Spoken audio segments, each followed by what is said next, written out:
Presiden Joko Widodo mengumumkan sendiri keputusan pemerintah untuk menaikkan harga bahan bakar subsidi jenis Pertalite pada 3 September 2022. Kebijakan kenaikan harga bahan bakar subsidi terpaksa dilakukan pemerintah agar subsidi anggaran dapat diberikan kepada golongan masyarakat yang benar-benar membutuhkan. Dan saat ini pemerintah harus membuat keputusan dalam situasi yang sulit. Ini adalah pilihan terakhir pemerintah,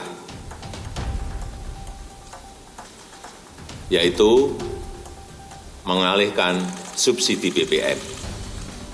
Sehingga harga beberapa jenis BBM yang selama ini mendapat subsidi akan mengalami penyesuaian. Beberapa pihak pendukung kebijakan naiknya harga bahan bakar minyak ini. Stabilitas anggaran dalam mengantisipasi bergejolaknya situasi ekonomi global membuat kenaikan ini dianggap rasional. Saya rasa ini sudah jelas ya, bukan buah si malakama, tetapi pilihannya sudah jelas bahwa memang harus dinaikkan.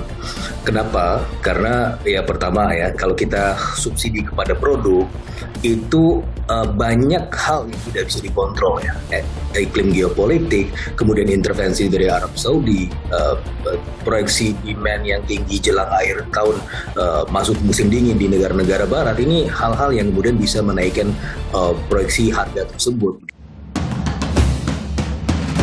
Subsidi BBM selama ini justru dinikmati oleh kalangan mampu. Data menunjukkan sekitar 70 hingga 80% subsidi BBM justru dinikmati kaum kaya. Agar lebih tepat sasaran, pengalihan subsidi BBM menjadi hal yang sangat beralasan. Terhadap CC itu yang kita anggap bisa menekan konsumsi, bisa lebih mengarahkan konsumen tepat sasaran. Ya kan? Jadi sekarang tuh mobil-mobil di atas 2000 cc, ya kan, di atas 1500 cc, Innova yang mewah-mewah itu juga masih bisa mengkonsumsi Pertalite. Yang menurut kita diskusi dengan ATPM juga ya, produsen mobil-mobil itu sebetulnya mereka ini direkomendasikan untuk menggunakan RON yang lebih bagus, yang lebih tinggi gitu. Ya, nah ini yang kita nanti akan atur di dalam revisi perpres. Kita tidak membatasi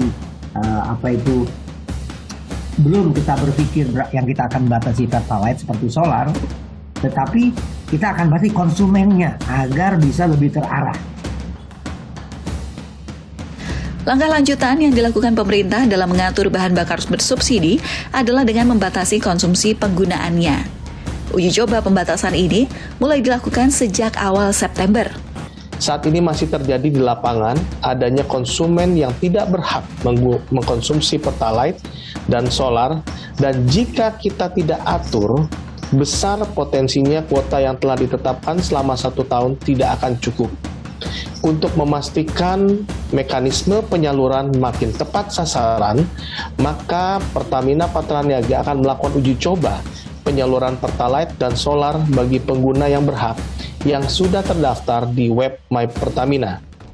Kementerian Keuangan kemudian menyusun skema penyaluran bantalan sosial untuk mengalihkan kenaikan harga BBM. Skema penyaluran tersebut dikemas dalam bantuan langsung tunai, bantuan subsidi upah, dan dana transfer umum untuk subsidi transportasi angkutan umum. Bantalan sosial tambahan sebagai bentuk pengalihan subsidi BBM sebesar 24,17 triliun rupiah. Bantalan sosial tambahan ini akan diberikan kepada pertama 20,65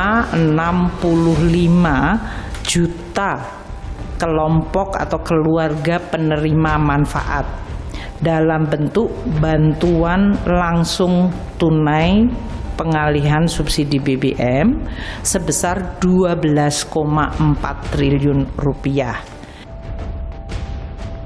Penyaluran bantuan langsung tunai diawasi langsung oleh Kementerian Sosial.